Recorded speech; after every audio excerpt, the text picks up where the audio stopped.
Welcome to the New England Football Show, presented by Mortgage Right. I'm your host, Jon Sarianides.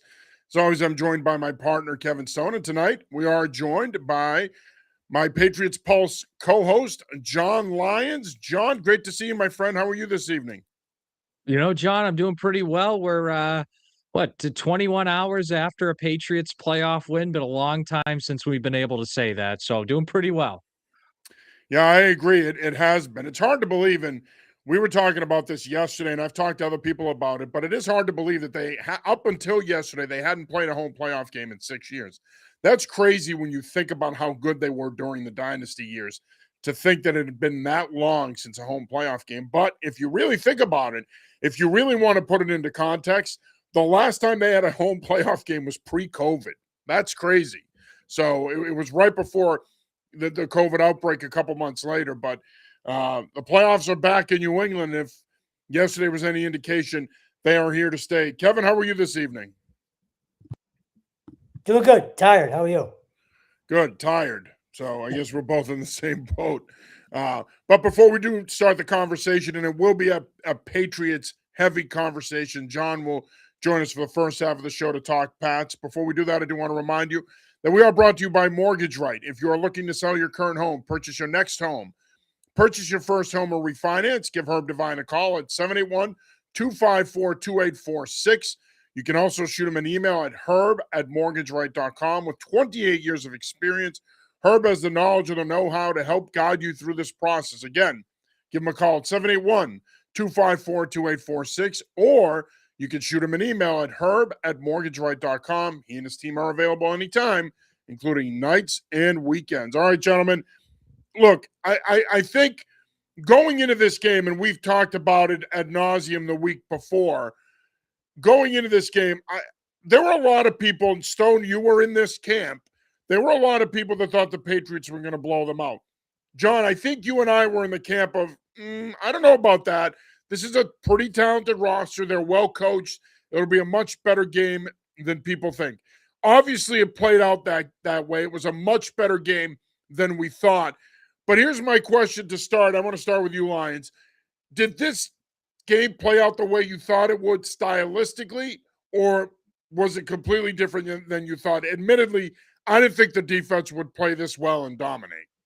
Yeah, I thought the Chargers were going to hit one or two big plays and put about 14 points on the board, and the Patriots are going to win 21-14 or 24-14. So elements of it were similar. Like if the Patriots had not had that fumble in the red zone and then maybe gone in and scored a touchdown, they would have been in the neighborhood of 21-24. But yeah, defensively, I mean, this was the best defensive performance of the year. And I know the Chargers O-line is bad, and I know Joe Alt's not there, Rashawn Slater's not there.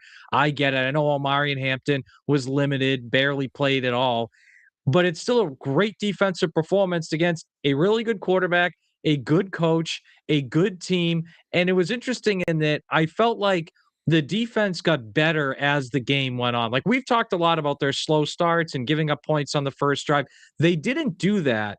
But it also felt like there was some guys open. The Chargers missed on some plays early on, but then as the game went on, the Patriots totally locked things down defensively. The pressures went up and up and up. And I mean, they had 6 sacks by the end of it. And early on, I'm thinking to myself, wow, they're not getting enough pressure like midway through the second quarter, but they finished the game with 6 sacks. It just goes to show that their defense got better as the game went on. That was great to see. So yeah, the headline for me, just a terrific defensive performance on Sunday night. Yeah, Jon, it's funny. You mentioned, the opening drive, and you still got the turnover on downs. Now, LA probably helped you out there by not taking 3, but to get that start on defense, especially after the offense had to punt right away, was huge. So just a few things that kind of stood out for me last night was the secondary, first and foremost.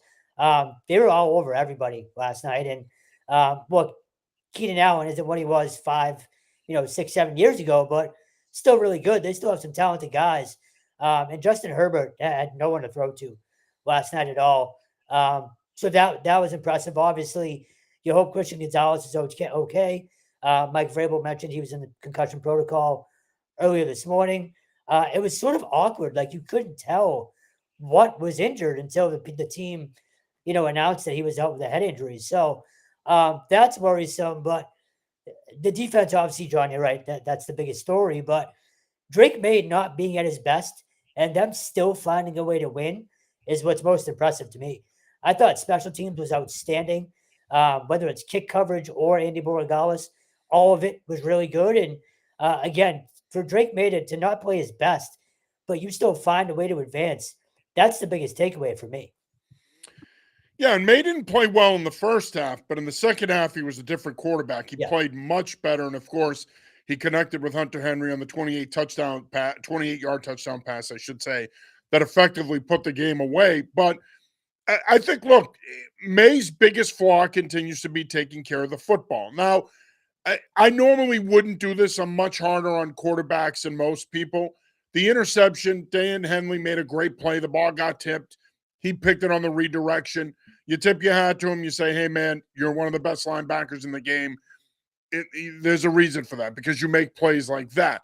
But then the fumble, that's the concern here, big picture, is this is his biggest flaw, and you hope that it ultimately doesn't become a fatal flaw for the Patriots because, again, you've got to take care of the ball in those situations. Live to play the next down. If you have to bring it into your body, be strong with the ball, secure the ball and take the sack, take the sack. Airmail it. I don't care if you get the intentional grounding at that point, but you can't put it on the rug. You just can't. And I think at the end of the day, it could become a problem for them, whether it be next week or if they get to the AFC Championship game or, dare I say, they get to the Super Bowl. If he turns the ball over in a key time, it could be the coup de grace for this Patriots team in their season. So he has got to do a better job of taking care of the football. But to both of your points, I didn't see the defense playing this well. And the Chargers are a funny team when you look at them because Justin Herbert, arguably a top 5 quarterback in the league. You have a top 5 coach in the league in John Harbaugh. You have a really diverse skill group. They don't have a number 1 receiver per se, but they had, 4 receivers, I think, with over 700 yards receiving this season. They're balanced. They have a bunch of guys that can make plays in the passing game. But the thing with them is they couldn't get the running game going. And when they couldn't get the running game going, they put a lot of pressure on Herbert. He had to win throwing the football. He had to win from the pocket. He wasn't patient enough at times last night. He put the ball down a lot and took off. And ultimately, the Patriots at that point were smelling blood. They pinned their ears back and they went after him. And as you mentioned, John, they got to him 6 times. But I think part of this too, and I'm not taking anything away from the Patriots' defensive performance, because when you look at some of the underlying numbers, it was literally historic. But I didn't think Herbert played well. I thought he held on to the ball too long. I thought he missed some open throws. I thought his receivers had a really hard time uncovering, which is a testament to the Patriots secondary. Look, the Chargers were the 7th seed for a reason. They did not prove to be a worthy opponent. They are not a good football team, and it showed up last night. Yeah, I mean, you mentioned the Patriots secondary. I know the Patriots had 6 sacks last night. I thought the secondary was the best unit they had, though. I mean, Christian Gonzalez was terrific, and the couple times they got beat, Herbert underthrew a guy that Gonzalez was covering, and it was a flag that got picked up. Then they got a flag on Carlton Davis. There was another one Herbert missed. So the few opportunities they had, they missed. But really, on the whole, I thought Craig Woodson was terrific in this game. I mean, for a rookie, they had him moving all Played over really the place. They had him playing in the box. They had him at times playing deeper. Like, he was really good in this game. Carlton Davis had the penalty and he missed briefly some time with injury, but I thought he was good. I thought Marcus Jones was good. Gonzalez, one of, if not the best players on the field. So, and even a couple of those sacks were essentially coverage sacks. So, especially the earlier ones. So, I know they got 6 sacks and they slowed down the run. I actually thought the secondary might have been the best unit they had in the game Sunday night. Yeah, 100%. The linebackers deserve a lot of credit too. Having Robert Spillane back, I think just sort of makes everybody else more comfortable. Christian Ellis, we've talked a lot about Caleb Von Chasen. John, Sarianides, I know you feel the same way. He needs to get re-signed. He's been a phenomenal pickup. Yeah. It amazes me how many people out there don't want them to pay him. And I'm like, Crazy. It is, because he finished the regular season with 7.5 sacks. He's 26 years old. He's in his prime. He's entered his prime. These are the guys you give second contracts to. You don't I wouldn't overthink it. And he loves playing here. And if I had to guess, I don't want to speak for him. I wouldn't be surprised if he was willing to maybe take a little less to stay here because he's found a scheme that fits. He's found a culture and an organization that wants him. He wants that stability in his career. He's bounced around between Jacksonville and the Raiders. Why not make a run at keeping him? And I'm not saying they're not, but man, I really would love to see them keep him, get him back in the fold because guys like that have a lot of value. And look, John, you and I have talked about it. There's still an edge rusher short. Even if you keep him, you have Landry, you still need another edge rusher. And I know a lot of people are high on Elijah Ponder. I haven't seen it yet with him. That's not to say that there isn't potential there. There is. But in my opinion, man, this guy's been invaluable for you this year. He's been one of your most consistent overall players, not just one of your best defensive players. You've got to figure out a way to keep this dude. Yeah, and when And it I would comes add, to, sorry, go ahead, Kevin. no, just to finish, the entire linebacker group deserves credit, but on him in particular, in terms of building that culture that Vrabel talks about, he's been an excellent locker room guy as well. Guys flock to him. You see it in the locker room every day after practice or after a game. The media loves him. He's been great to everyone, dealing with them post game too. So if you want to establish that culture and keep the core together, John, you mentioned it. He's 26. Like, it's not like he's a veteran on the back end. He could be a guy that you use here and sort of keep developing that culture for years to come. Yeah, and I would add that last night showed the two biggest personnel additions they need to make in the offseason because they did have trouble early on getting pressure with their front four. They ended up having to blitz, and they had trouble when the Chargers went with man coverage when they were on offense. And eventually they kind of figured it out and got going, but it showed they do need another legit high-end pass rusher, and they need a legit guy in the passing game that can beat man coverage. And this is something we've talked about, and we knew it was going to take another offseason for them to do. But I think the Chargers showed that, like, that's how, if you're going to beat the Patriots, those are two areas to look at. And it's something they'll have to address it in the offseason. They've overcome it so far, but it's something, it's not new to us. It just showed up again the other night.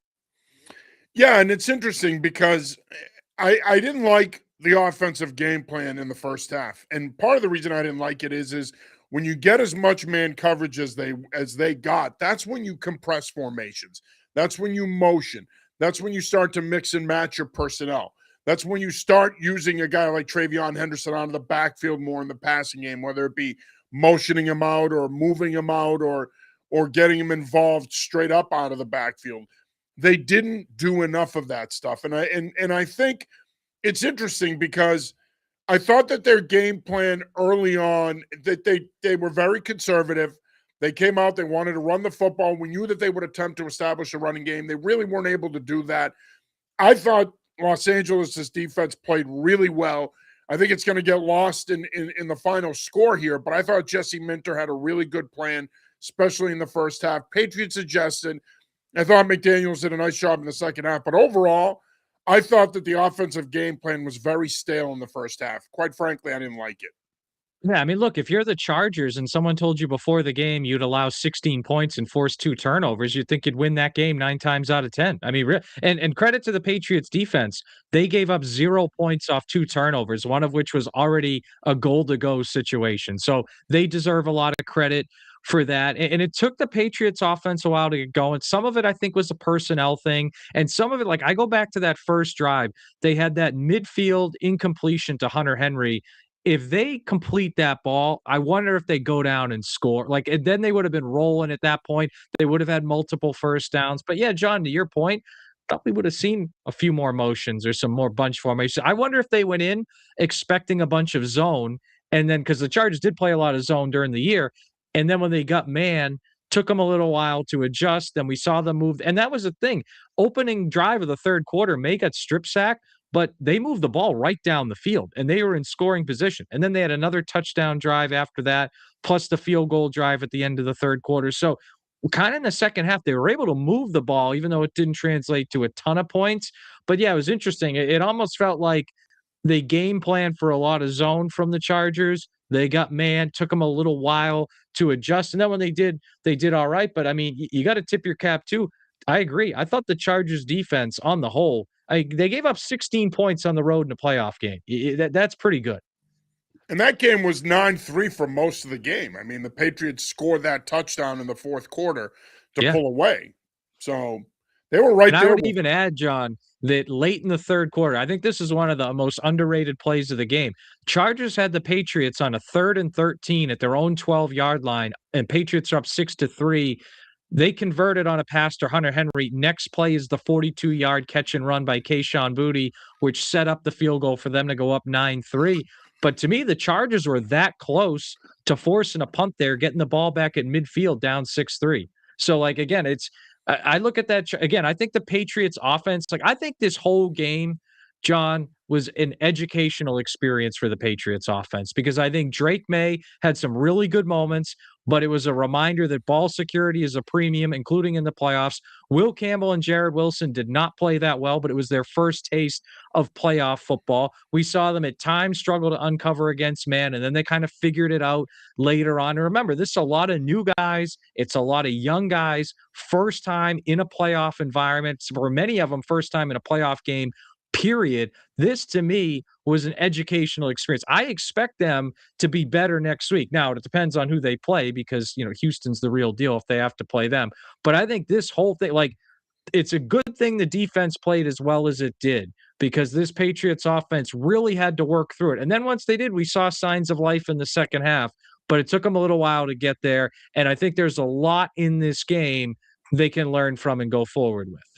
Yeah, John, I'm glad you put it that way, a learning experience, because I actually want to ask both of you, was that more so, or is it more so, Josh McDaniels kind of learning what those guys can handle in a pressure situation, or just lack of execution early on, or both?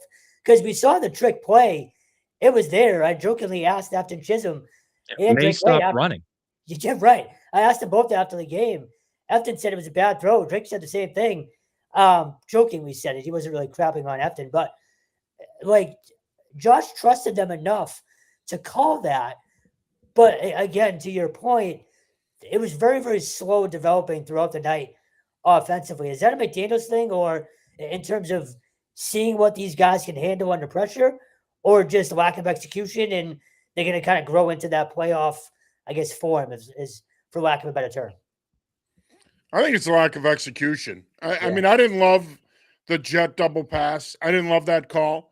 Look, I know that McDaniels, especially since 2014, I know that he loves, in his time here as offensive coordinator, he loves to go to the back of the playbook and dust off some of the gadgets and the specials. And I appreciate it. And you do need something extra this time of year, especially if things aren't going according to plan with the game plan. But I think at the end of the day, I just don't think they played well in the first half. And again, to John's point, I think that the Chargers probably played more loose man, especially, than they thought they were going to play, more matchup man.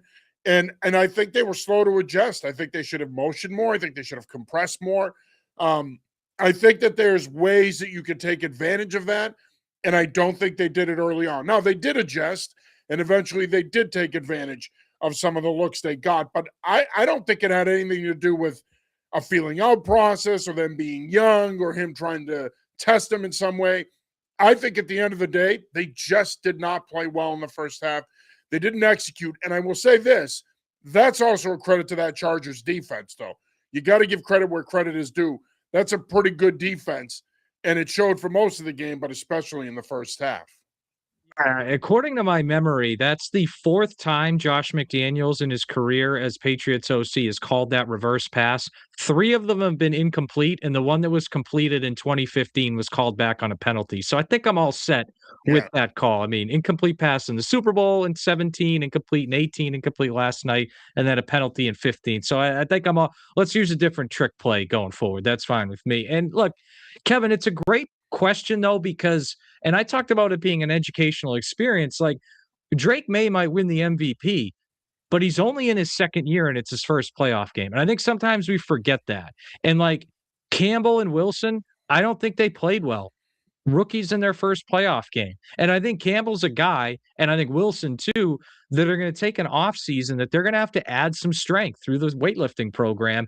And it's not their fault. They haven't been through that yet. But like, that's like some of those bull rushes where Will Campbell's getting pushed back, or some of the miscommunications they had on stunts. I sat there and I'm like, I don't think that happens next year, or at least not as much. So I think that was part of it. I think some of it, though, to John's point, was just a lack of execution. Like I mentioned, that Hunter Henry pass, he was open over the middle. May just didn't hit him. And I don't know if he didn't sit down quick enough in the window, or May had a bad throw, but either way, like, that was there. And Hunter Henry's a veteran, right? Like, it just, they didn't execute it. So I think it was kind of a combination, and you got to give credit to the Chargers defense too. So I think it was a lot of factors in there, and the turnovers to, like, this reminded me, guys, of a better version of week 1 against the Raiders. Like, week 1 against the Raiders, I thought was May's worst game.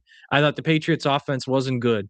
I think it was better than that last night, but a lot of the things you saw in that game, whether it was not good ball security, stagnant offense at time, guys not quite on the same page on the O-line, a lot of that you saw in the game against the Chargers. Just, again, they were a little bit better. And we obviously know they got a heck of a lot better after that Raiders game in the subsequent weeks and months. So that's why I kind of expect them to be better when they play next Sunday.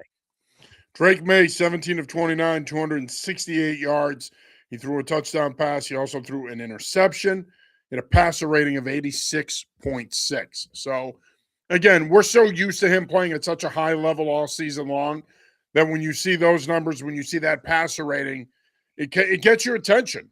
It really does. It gets your attention because he's been over 100 for a passer rating, I think, in what? Like, I think 13 of his 17 games or something ridiculous like that during the regular season. So, I mean, again, you have to – you're not going to play at that level week in and week out, especially this time of year. And look, I say it all the time, right? Styles make the fight. And at the end of the day, we all know one common denominator with all the 4 major sports in this country is that the games change in the playoffs. They're played tighter. There's greater effort by the players. There's more attention to detail from the coaches. Coaches coach different. So we got to remember that. That's why I've never bought into this notion that teams are going to blow other teams out in the playoffs. It very rarely happens. You don't see it very often where one team blows another out. Games are usually pretty competitive and tight, and we saw that again last night. Look, I'll say this. You need games like this. They've had such a great year. They've had a lot of spots where they've been dominant throughout the year, but you need games like this. Games like this are what make you battle tested ultimately, and you need to play in games like this in order to build that playoff callus, as I call it, where you're going to be hardened and battle tested. And if you get into a game like this down the road, you know how to play in a game like this and win it. And so this was good for them, especially we talk about their youth. For those young guys in particular, and let's not forget, and I think that this has been lost on people to a degree, this team has very little, if any, playoff experience across the board. I mean, it's not like your veterans on this team have a boatload of playoff experience. Outside of guys like Carlton Davis and a couple of free agents you brought in, you don't have any playoff experience on this team. It's not just your rookies or your second-year guys. It's across the board. No one has playoff experience. I talked about that last night with Michael Onwenu and the importance of this experience, not only for him, but for the young players on the team. And talking to Mike is great because he gives you well thought out answers. And, like he said to me, he said, look, that this was important for all of us. It's not like we've gotten to experience this much around here lately. So, you know what? I mean, I think, again, that experience is huge, and it's going to pay dividends for them winning a game like this, a game that's close. Yeah, it's a great point, John. And like, you look at this roster, like the homegrown veterans, like Marcus Jones has been in the league since 2022. We look at him as a vet, and that was his first playoff game. Christian Gonzalez has been an all-pro before, and that was his first playoff game. And Onwenu and Stevenson and Jennings and Barmore, that was their second playoff game. So it's like even the guys that have been here a while, and this was Hunter Henry's second playoff game with the Patriots. And so even guys that have been here a long time don't have a ton of playoff experience. And even guys like Vrabel and McDaniels and the coach. Like those guys have playoff experience as coaches, but not with these guys. And I think that's important too. Like Josh McDaniels has 6 Super Bowl rings, but this was his first time being in a playoff game with Drake May. Mike Vrabel's coached in an AFC championship game, but not here. So I think even things like that, and John, I agree with you so much there. Now they're going to have that confidence going forward where they know they can win a playoff game and they know they can win a tight playoff game where not everything goes their way. I think that's really important, not just for the rest of this season, however it goes, but that's something some of these guys in 2028 or 2029 can look back on and hang there. And that's how kind of the foundation of these things gets built.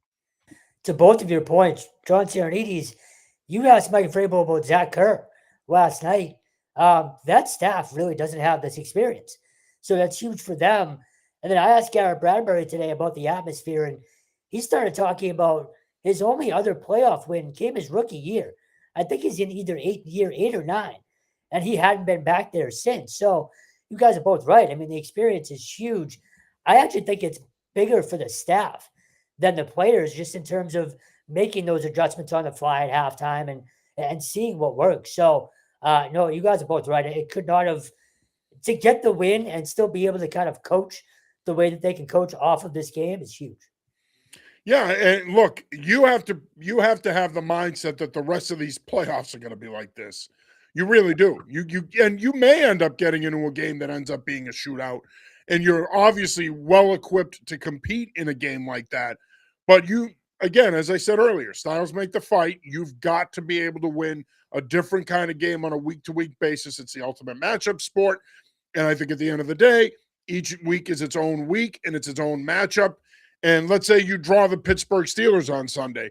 That may end up being a higher scoring game. And now you have to adjust and play the game the way that it's flowing at that point and get into a shootout where you might have to, Drake May might have to be 25 or 30 for 325 and 4 touchdown passes. So, again, not every game is going to be this, but I think at the end of the day, winning games like this is huge. By the way, last check, Houston and Pittsburgh scoreless in the first quarter in Pittsburgh. So let's move on to that here. Obviously, Chargers game in the books. Let's look ahead now to either the Texans on the Steelers or the Steelers on Sunday. Our best guess right now is that game is going to be Sunday at 6:30. It could also still be at 3. It depends, but it appears, based on what we were hearing last night, that it's going to be on Sunday at 6:30. Weather could be a little dicey. The long-term forecast does call for some snow over the weekend, so we'll see about that. But I'm just right out of the gate. Simple question here for both of you. Who would you rather play? And I think we're going to universally agree here. Yeah, I'd much rather play Pittsburgh. I mean, the Patriots turned the ball over 5 times against them and still almost won that game. They lost by a touchdown. I think the Pittsburgh defense is good. Like TJ Watt's back. Highsmith is a really good. Those guys are good on the edge. Offensively, if I had to use one word to describe the Steelers' offense, it would be plotting. Like, I don't see those guys coming into Gillette Stadium and scoring. Even with DK Metcalf back, I just don't see it. And I think, look, the Buffalo Bills showed you this about a month and a half ago. You can run on that Pittsburgh defense if you make a real effort. And no disrespect to Cam Hayward, who's had a great career, but you can run on that defense if you really put your mind to it. Stevenson looks great. This is the best he's looked late in the season since his rookie year. Like, I think, again, I'm not telling you it'd be some layup, but I think Pittsburgh is the significantly, I don't even want to use the word easier, but I think compared to Houston, like that's a significantly better matchup, I think, for the Patriots than the Texans would be. And they're up 3-0 right now in the first quarter, are the Steelers. So there you go. The count. Yeah, no, it's Pittsburgh. We talked about this post-game after the Miami game. And you guys both told me, it's probably going to be Baltimore. But I think we all said, if it is Pittsburgh, that's case scenario. Here we are. Yeah, that game back in, what was it, week 2, week 4, whatever it was. Week 4. Week 4. Week 3, actually. But yeah. Week 3. You're right. I'm sorry. Because actually, no, it's crazy thing. They lost that game to drop to 1-2. 1-2. And now they're 15-3. Like, it's pretty crazy to think They've about. only lost one since. Go for it. Yeah, if you score one of those times that you fumbled inside the 2, you win the game. So it's Pittsburgh by a mile here. Well, they're up 3-0, so they're cooperating so far. Look, it's hard for me because, and when I say this, people think I'm being an Aaron Rodgers honk because he is my favorite Packer of all time. But I do get nervous facing Aaron Rodgers in the playoffs. I mean, in that game, week 3, he made some really nice throws. Now, the difference is it's early in the season. It was in the mid-70s. It was a beautiful day. It was a great day to throw the ball. The weather wasn't a factor. It's a different time of year, and he's 42 years old. So it's going to be a much different game this time around, assuming Pittsburgh wins tonight. But there's no question. I think across the board, we all agree Pittsburgh would be a better matchup for them, primarily because Houston has a better defense. If C.J. Stroud is on, he can impact the game more than Aaron Rodgers will. And when you look at Houston, they could create more matchup problems. Now, all that being said, this Pittsburgh team is a veteran-laden team that is battle-tested. They've been there. They have a coach that has been there. Not that DeMeco Ryans hasn't, not that the Texans haven't. They've had a lot of recent playoff experience as well. But I do think ultimately when we look at the matchups on a one-to-one basis and we go in depth here, you'd much rather play the Pittsburgh Steelers than the Houston Texans. I just think they're a more favorable matchup. And look, this could not have played out any better for the Patriots, right? We said going into these playoffs that the best path for them to a Super Bowl would be, if they're not going to get the 1 seed, it would be if they're the 2 seed, they win in round 1, Buffalo beats Jacksonville, Pittsburgh beats Houston, and now Buffalo goes to Denver, and I think the Bills can beat them on Saturday. I really do. And I think a lot of people would agree with that. But now, all of a sudden, that path is laid out to where you could potentially be hosting an AFC championship game. If Buffalo does their part on Saturday, you take care of business on Sunday. Who would have thought? Here we were for the last 3 weeks of the regular season talking about the number 1 seed and the importance of getting it. Now the Patriots are potentially in position to where, yes, they had to play the extra game, which is why you ultimately want the 1 seed. But now they could potentially be in a position where if everything falls into place, they could end up hosting the AFC title game the following week. 2 things I want to add. First off, it's Pittsburgh. I think it's worth noting Josh McDaniels has largely dominated Mike Tomlin when he's been the offensive coordinator for the Patriots. And I know a lot of those games were the Brady games. Tomlin did beat him pretty handily the Matt Castle year in 08. So I got to dive into the numbers this week. But most of the time they've played, McDaniels has had the upper hand. The other piece of this, guys, and I think this matters, whoever the Patriots play Sunday, they're going to be on a short week. Patriots are going to have a full week of rest Sunday to Sunday. Whoever wins tonight, it's going to be on a short week. And if it's Houston, they're going to be short rest on the road back-to-back weeks. Pittsburgh, they're home tonight, but they'll still be on the road next week on short rest. That's one of those little tiny things that I think, look, it's not going to solely win or lose the game. But John, I think you'd agree with this. And Kevin, I feel like it makes a difference. Like you're playing on short rest in the playoffs on the road. You're not down 14-0, but you are at a little bit of a disadvantage there starting that game. Yeah, and not only that, I know both of you aren't necessarily huge atmosphere guys, but if it's anything in that building, you are, though. You love atmosphere. You can't talk about atmosphere enough. You can't tell me last night wasn't Kevin awesome. Atmosphere Stone. But Kevin Atmosphere Stone. That's right. I like it. It's probably no. Hold on now. Let me go back to the point you made though. There, it was, but I'm gonna sidetrack here real quick. Yeah. Because I agree. It was when they came out and everything else. They turned the lights off and you have the flickering lights and everything else. But then Stephon Diggs called out the fans last night after the game. I don't know if you guys noticed that. Yeah. I couldn't get into that scrum. I don't think you were in that scrum either when he spoke to the media. But he basically called out the fans saying they were great when the defense was out there, but when the offense was out there and we made some plays, and I cautioned Steph in that you didn't make enough plays to keep them interested, buddy. Right. But he did say he didn't feel that the fans were into it as much as they could have been. Any thoughts on that? Diggsy calling out the fans. Well, I think it's weird because you're on offense. You don't want it loud. Which he did say. But no, look, overall, I thought it was great. I was most impressed with the club seat people. I said it to you twice. Those red seats were full for the majority of the night. and it was pretty cold. You did, and you're right, they were. But the weather plays a big part in that too. Remember, that's a wine and cheese crowd. Yeah. They're not your diehard that's sitting in, section 140 pounding beers 3 hours before the game, pounding beers in the first half. They're all lit up. They've been eating bad food, and their faces are red, and they're screaming and everything else. That they're not, calorically speaking, they're in a different place. They're having wine, they're having appetizers, they're staying inside where it's warm and cozy. They're not. No offense to those people. A lot of them are real fans, but there's a lot of them that are also there because they're club seats. No, but that's my point. They were out there last night. It was pretty damn cold. I know it wasn't early, but it got cold and windy pretty quick. Oh yeah. So my original point though was whoever's coming here, and we talked about this for the first 5 weeks of the year. I feel like it's a hard place to play again, or at least it's becoming that way. So I do think home field advantage matters if you do have the opportunity to host an AFC Championship game. I don't know if I'd categorically say it's a hard place to play, man. I really don't. So it's becoming a lot of that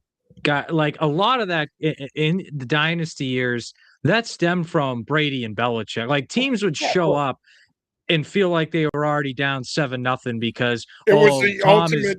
Thank you, John. It was the ultimate uniform matchup. The uniform won you the game. Yeah, like people would look at me like, oh, Tom is Freddy Krueger and Bill's got something up his sleeve we haven't seen before. Like to me, and that's nothing against the fans. I mean, I'm in those stands plenty of times, but to me, the home field, like even Kansas City, people talk about that being such a tough place to play. And I know it's really loud there and they have the decibel meter, but is it as hard to play when it's, Chad Henne instead of Patrick Mahomes under center? Like, you know what I mean? Like a lot of that stems from the dudes in for years. Mike Vrabel was part of those teams. Like if you came into Gillette Stadium in 03 or 04 or 06 or 07, you knew you were going to have a tough time. And he was on those teams. And it was, sure, the fans were part of it, but it was just as much about, hey, you got to throw at Ty Law, or you got Vince Wilfork coming after you, or Brady's going to be carving you up, or, oh, my God, Randy Moss is running 55 yards by me. Like, to me, that's what the home field advantage for all those years. And that's what it's getting back to now. It's not there yet, but now they look at it and they say, oh, this Vrabel's a real deal. Oh, May might win the MVP. Oh, these guys are playing really well. So I think it's getting back to that. But honestly, that's something that for it to really they're going to have to win a Super Bowl for it to really get back to that, like those two guys together. No, I guess when we talk about atmosphere, it's so fan-centric, though. We're so hyper-focused on the fans and the noise and everything else. Yeah. My point is I don't get the sense that from that perspective, it's a hard place to play. To your point, John, where I think it's a hard place to play is who you're playing against, right? You mentioned Brady had this reputation of being Freddy Krueger, and Scott Pioli talks about at halftime of that Super Bowl that everybody was celebrating and everybody was excited. And he's like, no, that guy's Freddy Krueger. He's going to come back and blah, blah, blah. And that I think is where you have your advantage. It's your players, it's your reputation. Patriots won a lot of games because of the logo and the jersey.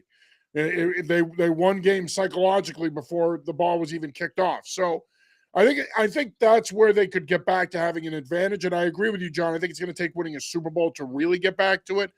But all that being said, I guess what I'm saying is, and maybe I'm one of these pissy guys that for a long time, I didn't miss a playoff game from 06 to 2019 at home.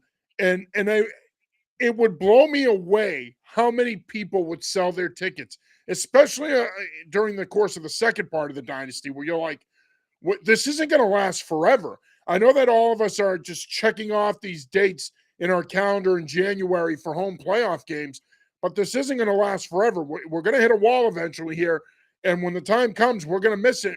And guess what? It came, it went. You didn't have a home playoff game for 6 years.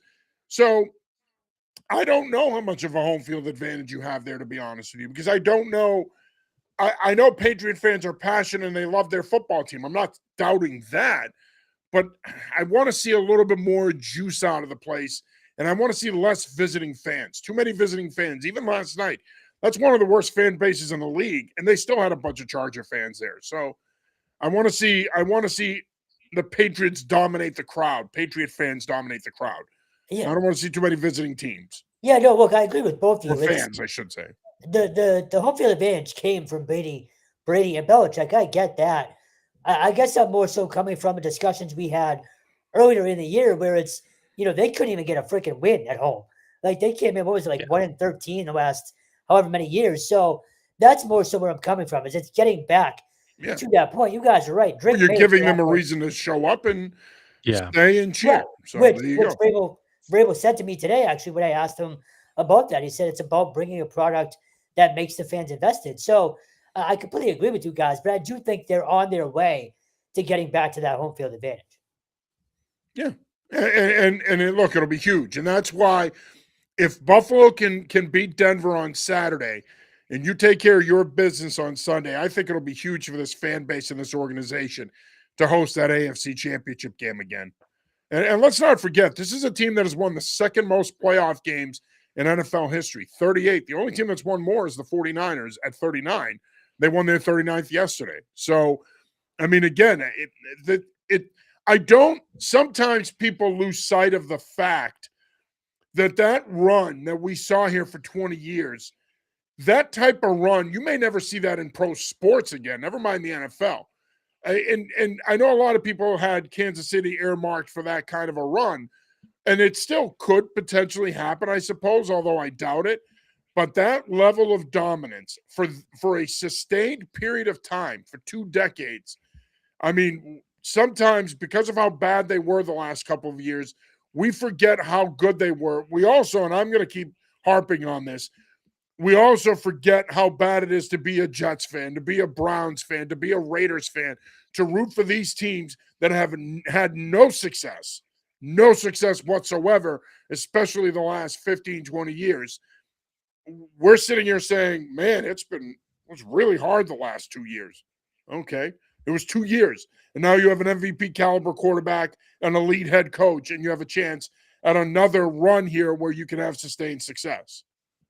Yeah, and it's an interesting point too, because I think again, for them to truly get back to that like boogeyman home field advantage, like they'll have to win a Super Bowl. But I think what you saw this season, like they lost 3 home games this year, but 2 of them were in September. And after that, what you saw this season was teams did come in here and they had a difficult time. Patriots also went undefeated on the road. Like so much of that just comes with them being good and them winning. Like if Cleveland was good, that would be a tough place to play. They just Yeah. suck every. So Yeah. not enough people show up and the team's bad. But like when they've been good, that's a tough place to play too. But we just don't. I mean, we haven't seen evidence of that since what 2007, the last time they made the play. We're good. 2018, they made the playoffs and won a game. Like it's been a while. So yeah, I mean, I think it was cool to see last night the atmosphere and the excitement, and I think it's only going to grow. And I think it was a nice, I guess you could say, validation of everything they've done this year. Whether it was, the selecting of May a couple of years ago, then the firing of Mayo to hire Vrabel, and all the additions they made, and then to win the division, but then beat a good team in a playoff game on top of it. It kind of felt like and I think for the fans too, a little bit of a validation and confidence builder for everything else they've done too. All right, a It ju- couple of questions and comments real quick that I want to get to. Old man Willem checks in. Things are looking up, he says. Thanks for checking in, man. I hope Connecticut is treating you well. Ken Matthias checks in, the mighty Ken Matthias. What did you guys think of Will Campbell? Had a hard time defending Drake's blindside. Yeah, no, we talked about that earlier, Ken.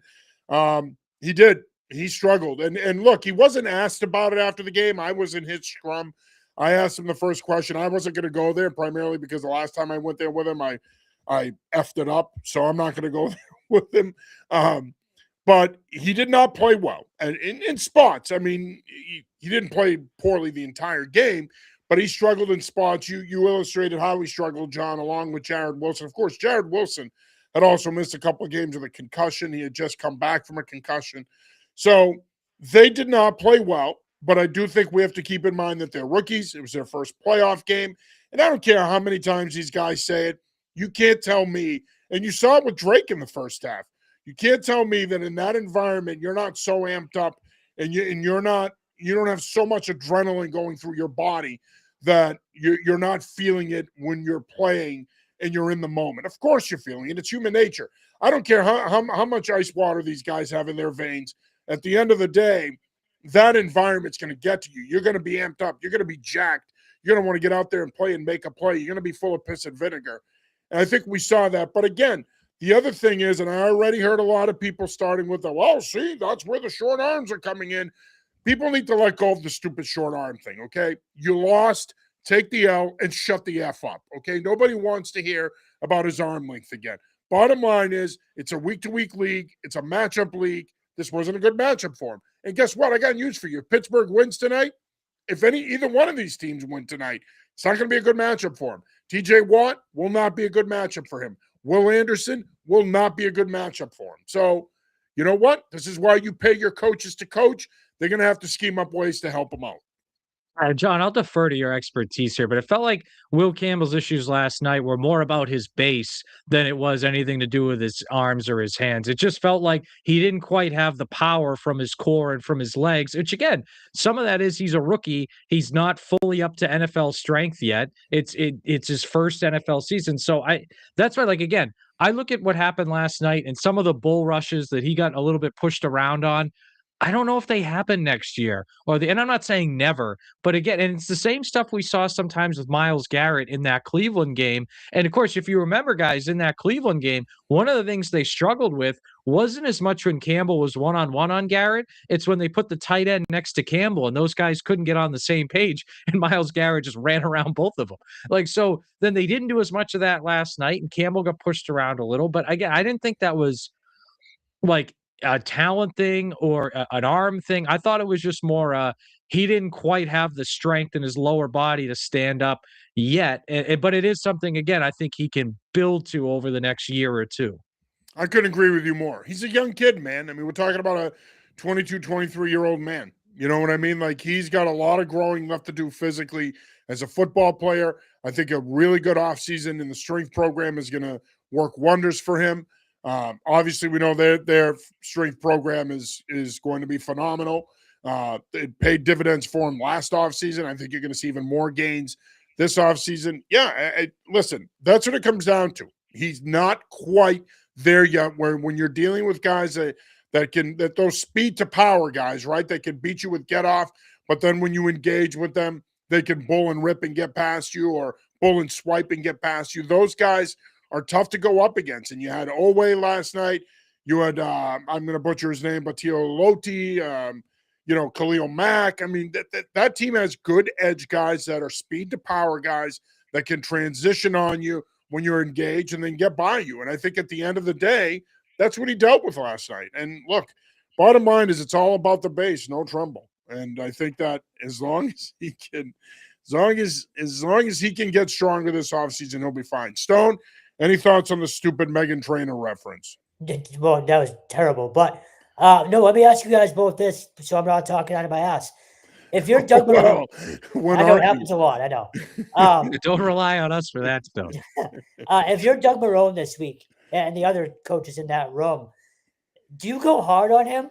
Or is it just, hey, that's a rough night? No, I don't think so. I don't think so. The only thing I maybe go hard on is some of the miscommunications on stunts between him, because that was something we talked about in the Cleveland game. Especially we talked about that. I mean, heck, guys, we were talking about that in week 1, week 2, right? And I thought Campbell was actually pretty good in week 2, if I remember right. But we were talking about that early in the year.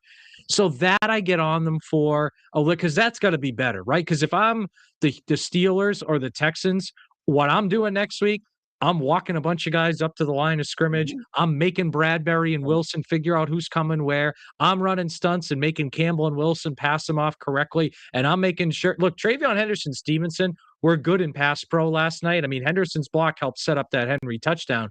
But can Travion Henderson do that 2 weeks in a row? Like I'm putting everything I can in the box to try to confuse those guys. I'm playing man coverage on the back end, and I'm forcing the pace. So that, to me, the communication stuff, that's what I would get on them for. Like Will Campbell getting bull rushed because he's a rookie and not strong enough yet against away.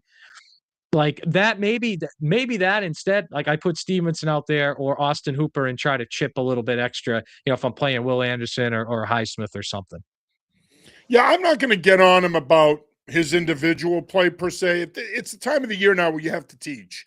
Now more than ever, your teaching becomes even more important as a position coach. So fix it. Yelling at him, riding him, it isn't going to do him any good. It's all about watching the tape, watching individual tape from practice during the week, and helping him get better. To John's point, when you're meeting with your offensive line collectively, yeah, then you can get on him a little bit about, hey, listen, we got to be better than this. We can't have this shit where you're miscommunicating when it comes to picking up TE stunts and who's taking who and who's passing up who and everything else. And look, we're living in a world now more than ever in football, especially with sim pressure, where to John's point, you're getting a lot of those AA mugs now. You're getting backers walking up.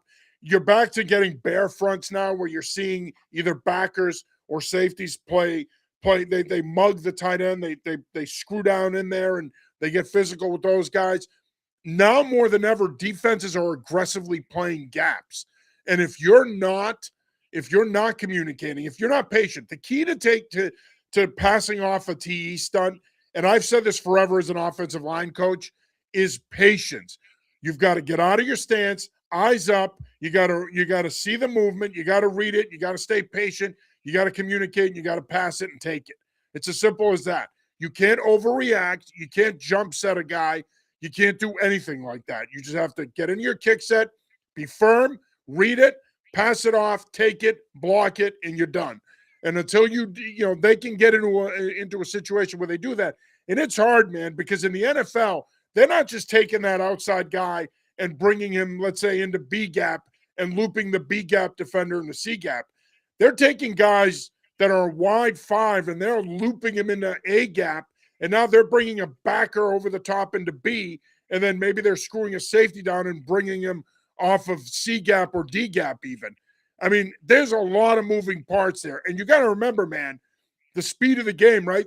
This shit's happening in real time like that. You got to process it, pick it up, communicate it, and block it. People have no idea how hard it is to play offensive line. They really don't. And I laugh at all these people that sit there and talk about how easy they think it is to play football. I'm like, okay, yeah, you try to pick up a TE stunt or a TEE or a ETT or whatever they're doing. You try picking that up in real time. Good luck with that. You got to be a special kind of dude to play in the NFL and be able to do that. Yeah. And again, I think that's what it comes to. Because if I'm Houston, if I'm Pittsburgh, I am doing that until the Patriots show me that they can pick it up and stop it. Yep. Just on the communication thing, how are you screwing that up at home? Isn't that a road problem? It doesn't. No, it doesn't. No, dude. That has nothing to do with it. It's individual communication between the two players. It has nothing to do with crowd noise. It has nothing to do with any of that. What it has to do with is the individual communication. When you walk up to the line of scrimmage, you look and see, all right, I have this guy over me. He has this guy over him, okay? This linebacker's in this technique 5 yards off the ball. Then they have an overhang out there, or they have a safety who's starting to creep pre-snap, and they're going to rotate it. You've got to identify all this shit. You got to look at your first-level defenders, your second-level defenders. And in this day and age, where defenses are more aggressive with screwing guys down and bringing them from depth, you've got to be able to identify your third-level defenders now and be like, all right, I may get this free safety smoke blitz coming off the edge. I may get this free safety coming on a bog late after the snap, and a bog is you blitz the open gap. So, like, you've got to be prepared for all that stuff. And yes, they practice it all week and they talk about it. But remember, they practice too. And oh, by the way, they installed new shit that you haven't seen yet. So that's the other part of this. The biggest reason why they're struggling to pick up TE stunts and communicate it is because those guys are probably running stuff that they either showed way back when in the beginning of the season or they haven't shown at all. If it's stuff you've seen during the week of preparation, you're going to be able to pick it up. But if it's stuff you haven't seen, that's where you're going to have trouble. There you go. So you just got an O-line clinic. All right. Ken Matthias checks back in. He says, if Gonzalez can't go next week, who would fill in? I'm sure you guys talked about this earlier. No, Ken, we did not. Don't just assume things. Okay, Ken? We did not talk about it. I'm kidding. No, we haven't talked about it, Ken, but I'm glad you brought it up. I think it's probably Kevin Stone. I think he's probably the next guy in. I am physical. Yeah. I watched you in that one media game, Stone. Locked down. That was brutal. Locked No, down. it's probably Some would confuse you for a young Brian Urlacher, but just some would. So I He's did- the Tampa 2 middle linebackers, Stone. He can I had get a Yeah. sick tackle So in who flag was it? Who football was it? back then. Derek Brooks? That was Kevin Stone in the media game. Teddy Derek Brooks. Bruschi, Ted Johnson, all of them combined. Yeah. It's probably a combination of guys, right? Yeah, I mean, Yeah, Alex it's interesting because Austin, they put Woods in the game the other night. Yep. I don't know. I'm a big Alex Austin guy, and I know he's been up and down this year. I like the player. Woods has surpassed him on the depth chart, though. But look, here's the thing, guys. Gonzalez was their best player, I thought, throughout the game. I mean, Milt Williams was really good, but I thought Gonzalez for the 60 minutes was their best player. And you look at whatever matchup, like Metcalf would be a great man coverage matchup for Gonzo, and I think Nico Collins would be too.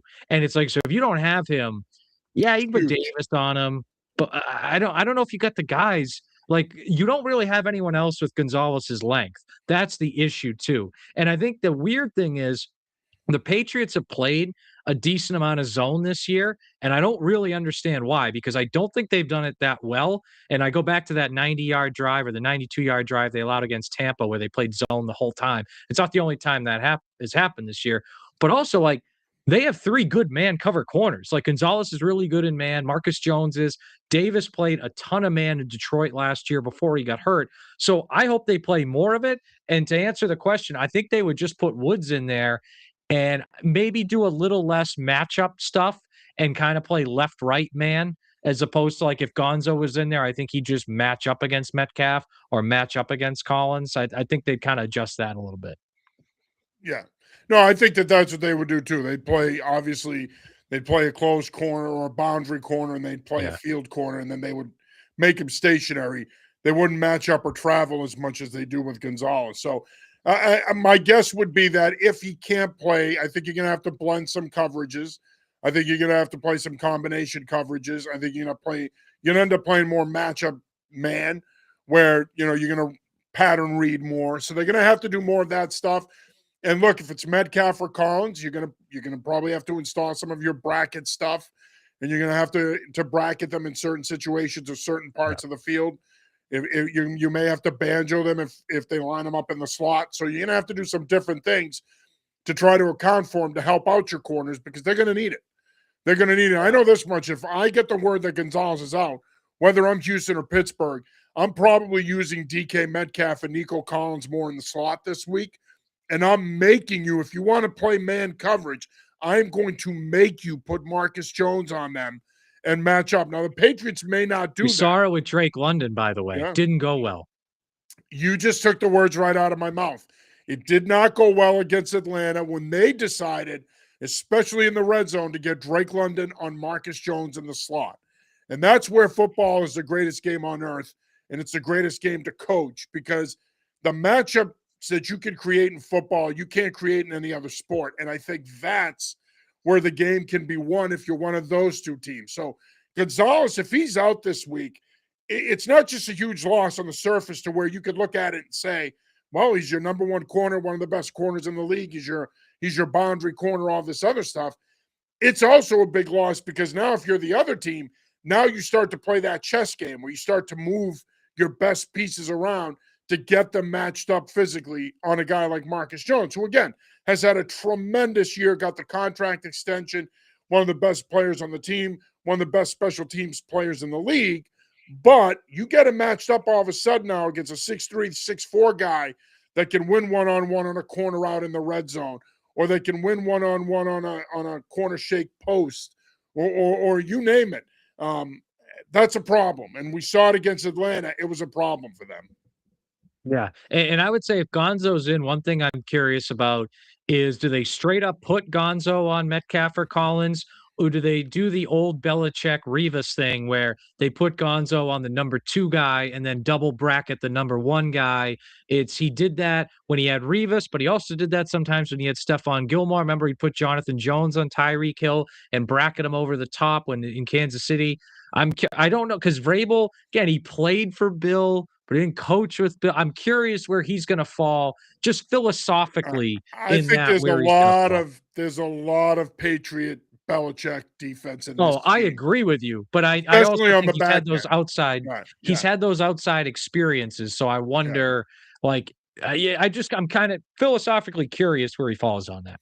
I am too. He may play it straight up, though, to your point. He may not do what Belichick used to do. Yeah, He may and play it there's straight up. benefits to both. Like Yeah, they're because yeah. straight up, obviously you have the better player on the better player, but you do it the other way, then your number one corner totally erases their number two receiver. You double the one guy, you're covered. That like so again, there's arguments for both. Well, here's the thing I will say. We've seen in the past, though, from Carlton Davis when he was in Tampa. He did play inside a lot. He played in the slot a lot. There were certain times when you look at their Super Bowl run in 2020, he matched up inside against detached tight ends that were moved around. If they were to do it, let's say Gonzalez is out this week and they were to do it, you would see them do it with him, I think, because he has done it in the past where they're willing to play him inside as a nickel or a star. And now you play, either Austin or Woods on the outside, and you play Jones inside as well, depending on the personnel grouping and what they're in. But even let's say if they're an 11 personnel, now all of a sudden, if you go nickel or you decide you're going to go dime, you can move Carlton Davis inside now, match him up against a tight end. He's big enough and physical enough. And then now all of a sudden, you can also play Marcus Jones on the backside against a slot if they're an 11 personnel. The other thing to keep in mind is they love to match up their safeties.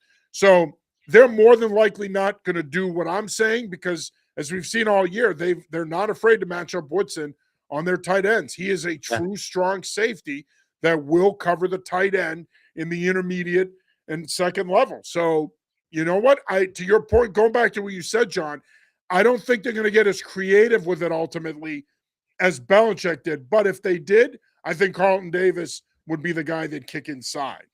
Well, I also think, and if you saw it last night, obviously it's a huge loss if he's out, but this is where the investment in Williams comes into play because he makes their life so much easier along with Barmore. Yeah, inside pressure. You saw last That's a good night, point, late Kevin. in the game. Yeah. Made a huge difference in that fourth quarter.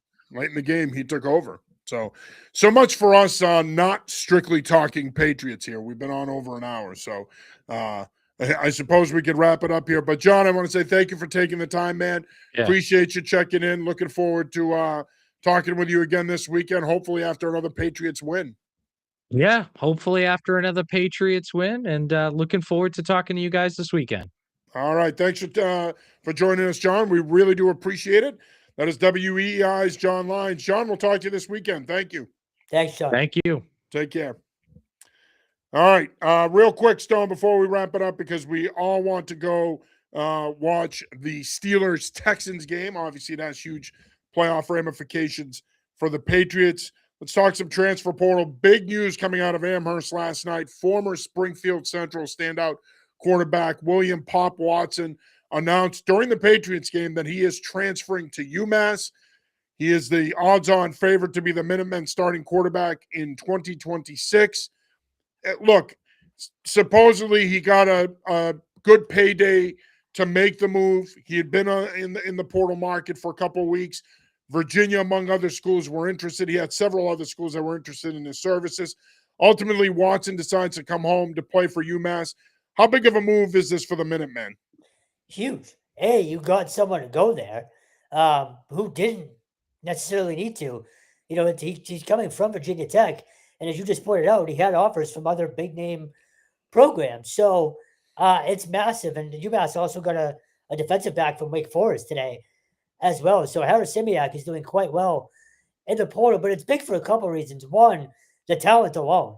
I mean, you have a starting quarterback basically right off the bat. And two, it shows people that, yes, he's a hometown kid, but it's, UMass isn't Siberia. Like, people can still go play football there, get paid to go there, and make that decision on their own. He wasn't kicking and screaming and dragged into UMass. So I think all around, for the image of the program and for the talent on the field, it's massive. I agree. I think this is huge for this program. And one thing we know about William Watson is he's a playmaker. I think you could build the offense around him. I think you can get pieces. Unfortunately, they did lose some quality pieces in the portal, but I think you could put pieces around him that can play with him and his play style and have success. And look, if nothing else, it shows kids in Massachusetts that this program values the Massachusetts kid and will recruit the Massachusetts kid on a year-to-year basis. This is a big move for them, okay? And it's not just a big move because he has name cachet and people know about William Watson and they know what he did in high school locally. I also think you're talking about a guy that was an FBS Power 4 talent that is now coming to your school. And UMass has been able to land those guys in recent years in the portal. But I think Watson's going to make an impact. And look, I was a lot more bullish on this program going into last season than I should have been. I got burned. I don't think they go winless in 2026. I do think that they will win a couple of games. And I think that if he is surrounded with the right supporting cast, I think William Watson, who has 2 years of eligibility left, I think he could potentially be the impactful player, especially on offense, that this program has been waiting for to spearhead this turnaround and get the program back on track. So from that standpoint, it's a big move for them. Now, I've talked to a lot of people that have said, you guys in Massachusetts are going to overstate the importance of this move. He's going to need help. He may not be elite enough per se at the collegiate level to carry the program. I'm not saying that. No one else is saying that. I don't care who their quarterback is. If you don't put the requisite pieces around him, it isn't going to matter. So no one is saying that William Watson is going to come in here and he's going to dominate by himself and UMass football is back and print your bowl tickets, baby. Nobody is saying that. All we're saying is this is a big move for a program that, let's face it, needs as much good news as they can get. So I think for me, I think this is a huge move. And I think for the school, the other thing to keep in mind here is that I think what it does is it says that UMass can, in fact, especially for local guys, be a destination school again, potentially. Not only that, but you might get paid too. Like, people are thinking UMass doesn't have a lot of money to play with. We don't know exact numbers, but again, based on the schools he had interest from, to pick UMass, you got to think he got paid a hefty amount. So it's huge for a bunch of different reasons. But you also, to your earlier point, you got to think that was part of the pitch by Harris Simiak, right? Like, come be the Massachusetts guy, not necessarily to save UMass, but to at least help us out. Yeah, and of course, Watson's going to be playing for a new offensive coordinator. Former Bowling Green offensive coordinator Max Warner was hired last week as the Minutemen's new offensive coordinator. By all accounts, he was Harris Simiak's top choice. They had spoken to some other guys. Ultimately, they got rebuffed. Harris Simiak wanted somebody with MAC experience. That when the process began and they actually started interviewing coaches, Warner became the clear favorite.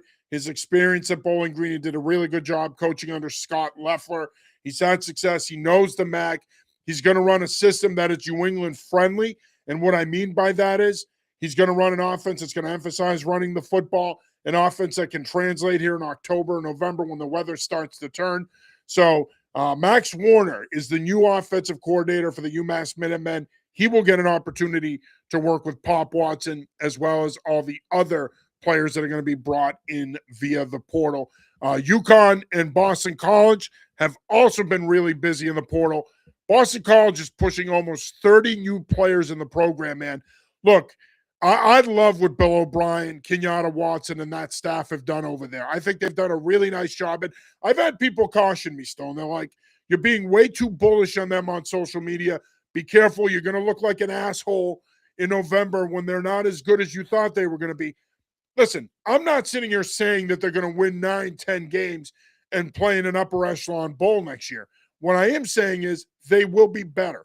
You needed to turn this roster over. It was overdue. You couldn't run it back with the guys that were on that 2-10 team last year, especially at the skill positions. They needed to turn the roster over. I think they've done that. They've added a lot of quality in the portal. They've added impact. I'm not sure they've done enough at quarterback. I think they need another quarterback, and they need somebody that's played more, especially at the FBS level. But overall, when you look at what they've done at the other positions, I think if you're a Boston College Eagles football fan, you have to be pleased. Well, for starters, welcome to my world being an asshole before October, November when it comes to BC. But I love what they've done, and there's a couple of reasons. Look, that statement they put out a while back, we've talked a bunch about this. I think it was more so to appease the fans than anything else. And frankly, for lack of a better term, to shut them up. To shut them up for a little while they got things rolling in the portal. Look, they've done a good job, A, with what they have, but B, I think there's a good balance. And it's a balance of either D2 or FCS kids that have a ton of experience and know what it takes to play winning football.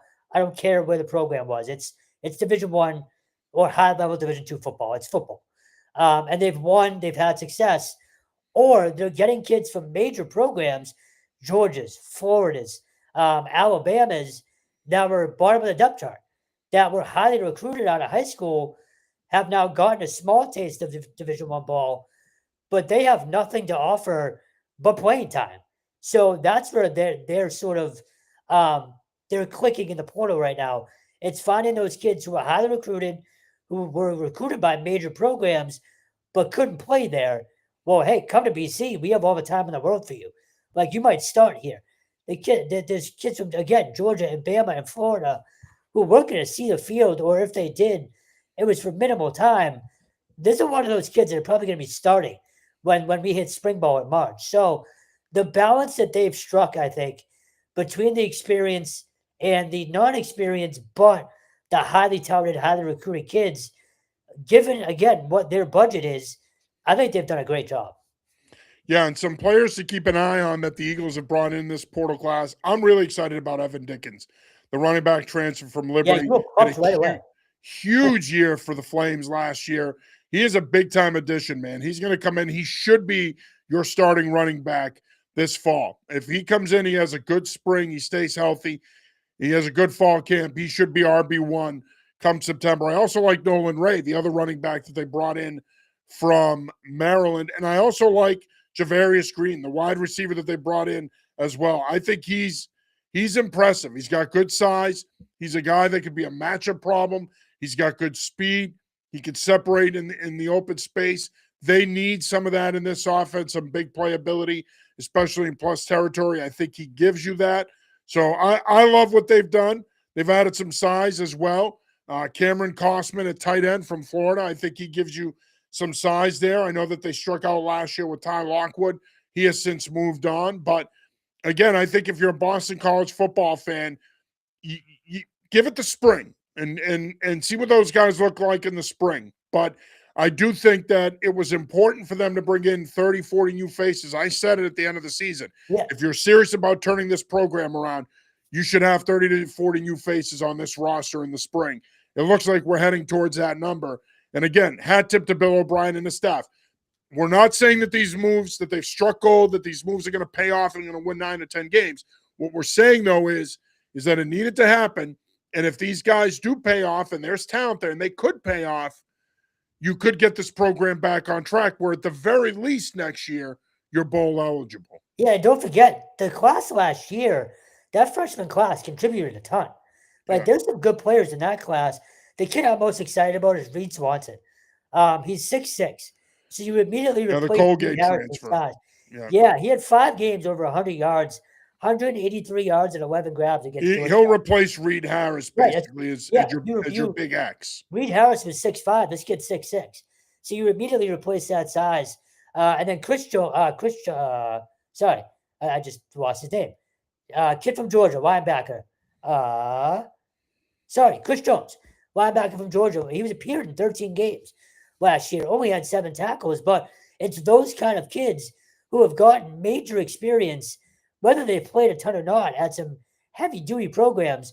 They're not bringing that experience to BC. So, but between the class last year and what they've done in the portal, this is exactly what we talked about in October that they were going to have to do. Yeah. No, I agree. I think it's been a strong start to the portal. Same thing I would say with Jason Candle at UConn. I think he's done a great job. A lot of the guys he's brought in were his guys from Toledo, but they're all guys that can play. And I think, when you look at where they're at, especially with quarterback Caleb Osborne, who's transferring in from Toledo, he could potentially be your starting quarterback this fall for the Huskies. When you look at the job they've done, and I've had a lot of people say to me, you're bullish on them as well, but all he's doing is bringing in his Toledo guys. Well, I've got news for you folks. That's life in the portal now. If you're a first-year coach coming into a program for the first time, you're going to dip into the portal and you're going to go out and get guys that you recruited. You're going to try to recruit them to your school. So you're seeing this across the country. I mean, Matt Campbell's brought in 19, 20 guys with him from Iowa State to Penn State. Yeah, why wouldn't you? Right. You know them. You recruited them. They fit your scheme. You know that they can play in your scheme. Why wouldn't you bring them in? I think that's so important. And again, that experience with them as people, that experience that they have in your system, that's huge. And I think it's going to pay dividends. So UConn, I think, has also done a really good job in the portal so far. And Jason Candle is really starting to turn that roster around. Of course, UConn lost a lot of guys in the portal from last year's team. A couple of guys, Ben Murakowski and Cam Edwards, both committing to Michigan State this week. Bunch of guys from UConn also followed Jim Mora out to Colorado State, so that's to be expected. But a lot of those UConn guys that were integral parts to that program's success the last 2 years, 18 wins the last 2 years for the UConn football program. A lot of those guys landed on their feet in major Power Four programs, and they're going to help those programs moving forward. It speaks to the job that Mora and that staff did in recruiting. Yeah, and again, just to your point, it's a relationship building. Like they know the families, they know the kids, brothers and sisters or whatever. Why not go get those kids that you know and already have those relationships? It's hard enough to recruit as it is to go sit in the living room and convince a kid to go to your school. If you know the kids and you know the family, go with what you know. All right, quick score update here. Texans leading the Steelers with 1:57 left in the first half, 7-6. Mm-hmm. So Houston has taken a 7-6 lead in that game. All right, Stone, final thoughts here before we wrap it up. Well, on that, I think C.J. Stroud has 3 fumbles tonight. So he's been brutal with the ball. Holy Cross is one more team I want to mention in the portal. I know a kid They've done a great job. Yeah, David Lynch, quarterback out of Hendricken, who is at Pitt. That is a massive get for Dan Curran. The only thing that held that Holy Cross team back last year was the lack of quarterback play. I think you'd agree. If they had a real quarterback last year, they'd win the majority of those one-possession games that they lost. So they have had a hell of a run in the portal. I'd expect them to be very competitive again this year. And another big addition for them was former CM standout Datrell Jones, who's going to play running back, coming from Boston College. That's a huge addition. They also added the edge rusher, Rashawn Villain, formerly Bishop Hendricken. So they've done a really nice job in the portal. David Lynch, of course, played at Hendricken as well. He is, at the very least, going to compete to be your starting quarterback. They needed to have a strong presence in the portal this offseason to turn things around. And I think that Curran and his staff have done a tremendous job adding instant impact players that should come in, have a strong spring, and then obviously have a strong fall camp and regular season next year. All right, now is that your final thought, by the way? Was Holy Cross your final thought? No, just I want to make sure we got that in there for the portal talk. Stay with us. We'll be in Gillette all weekend, and this is fun, man. We haven't covered a run like this since we started. So I keep saying it every week after the post-game show, but make sure fans are enjoying this run because that schedule is much harder next year. You may not get home playoff games. If you do, you might only get one. You have a chance to possibly host an AFC championship in 2 weeks. Take this season for what it is. Continue to enjoy this ride because I keep saying it, but it's a lightning in a bottle, man. This has been crazy. It has. Old man Willem, rather, checks in, says, good night, guys. Good night, man. Thanks for checking in as always. We appreciate the pride of Connecticut checking in. All right. Well, that will do it for this episode of the New England Football Show. I'd like to thank Jon Lyons from WEI for taking time to join us tonight. For Kevin Stone, I'm John Sarianides. We will be back with you next week. Until then, have a happy, healthy, and safe week. Peace. See ya.